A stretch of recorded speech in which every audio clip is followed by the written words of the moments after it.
Case ತಗೊಂಡು ಅಂದ್ರೆ sir case ತಗೊಂಡು ಬಂದಿದ್ದು ದರ್ಶನ್ ಅವ್ರ ಬಗ್ಗೆ ಹೇಳ್ಬೇಕಂದ್ರೆ ಪಾಪ ಅವ್ನು ಒಳ್ಳೆಯವನು, ಅವ್ನ ಪಾಪ ಅಮಾಯಕ ಏನೋ ಕುಡಿದ ನಿಶಾದಲ್ಲಿ ಆಗಿರ್ಬೋದು, ಆಕಸ್ಮಿಕವಾಗಿ ಯಾರೋ ಹೊಡೆದಂಥ ಇದಕ್ಕೆ ಅವನ್ನ ಕೊಲೆಗಾರನಾಗಿ ಮಾಡಿದ್ರೆ ಅಷ್ಟೇ ಹೊರತು ಮಾಡಿರೋದೇ ಬೇರೆ ಆಗಿರೋದೇ ಬೇರೆ. ಕೂಲಂಕುಷವಾಗಿ ಪರಿಶೀಲನೆ ಆಗಬೇಕು. ಪಾಪ ಅಮಾಯಕನ್ನ ಎತ್ಕೊಂಡು ತಗಲಾಕಿದ್ರು ಅಷ್ಟೇ ಆಗಿರೋದ್ರಲ್ಲಿ ಇನ್ನೇನಿಲ್ಲ ದರ್ಶನ್ಗೆ. ಪಾಪ ಬೆನ್ನೋವೇ ಅಲ್ಲ ಅನ್ನೋದಂದರೆ ಪಬ್ಲಿಕ್ ಹಂಗಾದ್ರೆ ಡಾಕ್ಟ್ರುಗಳು ಸುಳ್ಳು, ಅವ್ರು ಓದಿರೋದೇ ಸುಳ್ಳು, ಬೆನ್ನೋವಿರೋದೇ ಸುಳ್ಳು. ಅಲ್ಲ ರೀ, ನಮಗೆ ಇವಾಗ ಕೂತ್ಕೊಂಡ್ರೆ ಎದ್ದೊಳಕ್ಕಾಗಲ್ಲ, ಎದ್ರೆ ಕೂತ್ಕೊಳ್ಳೋಕ್ಕಾಗಲ್ಲ, ಆ ಥರ ಪರಿಸ್ಥಿತಿಯಲ್ಲಿದೆ. ಹಂಗಿರೋವಾಗ ಅವ್ನ ಪಾಪ ಸುಖದ ಸುಪ್ಪತ್ತಿಗೆಯಲ್ಲಿದ್ದವನ್ನ ಎತ್ಕೊಂಡೋಗಿ ನೀವು ಮಣ್ಣ ಮೇಲೆ ಇದ್ರ ಮೇಲೆ ನೆಲ ಮಾಡಿ ಅಲ್ಲಿ ಮನ್ಗೊಳೆ ಅಂದರೆ ಏನಾಗುತ್ತೆ ಹೇಳಿ ಅಲ್ಲೂರ.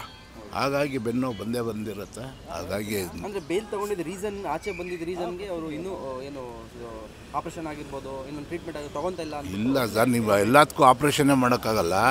ಫಿಸಿಯೋಥೆರಪಿ ಅದು ಇದು ಮಾಡ್ತಾರಲ್ಲ, ರೆಗ್ಯುಲರಾಗಿ ಮಾಡ್ತಾ ಇದ್ದಾರಲ್ಲ, ಫಿಸಿಯೋಥೆರಪಿ ಅದು ಇದು ಮಾಡ್ತಾರಲ್ಲ, ಮಾಡಲೇಬೇಕು. ಉದ್ದೇಶ ಟ್ರೀಟ್ಮೆಂಟ್ಗೆ ಹೌದು, ಆಗ್ತಾ ಇದೆಯಲ್ಲ.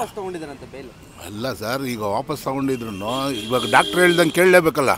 ಜಡ್ಜ್ಗೇನು ಗೊತ್ತಾ ಬೆನ್ನೋವು ಇದೆಯಾ ತಲೆನೋವು ಇದೆಯಾ ಏನು ಗೊತ್ತಿದೆ? ಒಳಗಡೆ ಇರೋದು ಅವ್ರಿಗೆ ತಾನೇ ಗೊತ್ತಿರುತ್ತಾ? ಸ್ಕ್ಯಾನಲ್ಲಿ ಗೊತ್ತಾಗಲ್ವ ಎಲ್ಲ ರೀತಿಯಲ್ಲೂ? ಎಲ್ಲಿ ಕ್ರ್ಯಾಕ್ ಇದೆ, ಎಲ್ಲಿ ಏರ್ ಲಾಕ್ ಆಗಿದೆ, ನರ ಊದ್ಕೊಂಡಿದೆಯಾ ಇಲ್ವಾ ಅನ್ನೋದು ಅವ್ರಿಗೆ ಗೊತ್ತಿರುತ್ತೆ, ಜಡ್ಜ್ಗೇನು ಗೊತ್ತಿರುತ್ತಾ ಅಲ್ಲೂರ?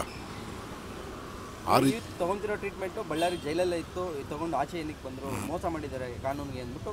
ಕಾನೂನಿಗೆ ಇಲ್ಲ ರೀ, ಅದೆಲ್ಲ ಸುಳ್ಳು ಸುಮ್ಮನೆ. ಹಂಗಿದ್ರೆ ಅಂಥ ಸೀನಿಯರ್ ಮೋಸ್ಟ್ ಲಾಯರ್ಗಳೇನೋ ಬೆಲ್ಗಾಕಕ್ಕೆ ಅವ್ರಿಗೇನು ಬುದ್ಧಿ ಇಲ್ವೇನ್ರಿ? C V Nagesh one of the senior most leader. ಹಾಂ, ಅಂಥವರೆಲ್ಲ ಫೈಟ್ ಮಾಡ್ತಾರೆ ಅಂದರೆ ನೀವು ಯೋಚನೆ ಮಾಡಬೇಕು.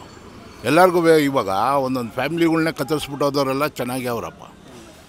ಹಾಂ, ಹೌದಿಲ್ಲ? ದರೋಡೆ ಮಾಡೋರಲ್ಲ 4 ಜನ ಕತ್ತರಿಸಿರ್ತಾರೆ, ಎಲ್ಲನೂ ಹೊಡೆದ್ಬಿಟ್ಟು ಚಿನ್ನ ಬೆಳ್ಳಿ ಹೊತ್ಕೊಂಡೋಗಿರ್ತಾರೆ. ಅಂಥವ್ರನ್ನೆಲ್ಲ ಆರಾಮಾಗಿದ್ದಾರೆ ಪಾಪ. ಇದೊಂದು ಕೇಸ್ಗೆ ನೀವು ಈ ಥರ ಎಲ್ಲ ದೊಡ್ಡ ಇಶ್ಯೂಬಲ್ಲಿ ಮಾಡ್ಕೊಂಡು ದೊಡ್ಡ ಪ್ರಮಾಣದಲ್ಲಿ ಮಾಡ್ತಾರೆ ಅಂದರೆ ಯಾಕೆ? ಅಲ್ಲೇ ರೀ, ಲೆಜೆಂಡ್ ಆಗ್ತಾರಲ್ಲ, ಹಾಗಾಗಿ ಅವ್ರಿಗೊಂದು ಹೈಲೈಟ್ ಆಗಬೇಕಲ್ಲ, ಮಾಧ್ಯಮದವ್ರಿಗೂ ಒಂದು ಕೆಲಸ ಸಿಗಬೇಕಲ್ಲ, ಏನೋ ಒಂದು ಮಾಡ್ಕೊಂಡು ಹೋಗ್ತಾಯಿದ್ದಾರೆ ಅಷ್ಟೇ, ಬೇರೆ ಇನ್ನೇನಿದೆ ಅಲ್ಲೋರು.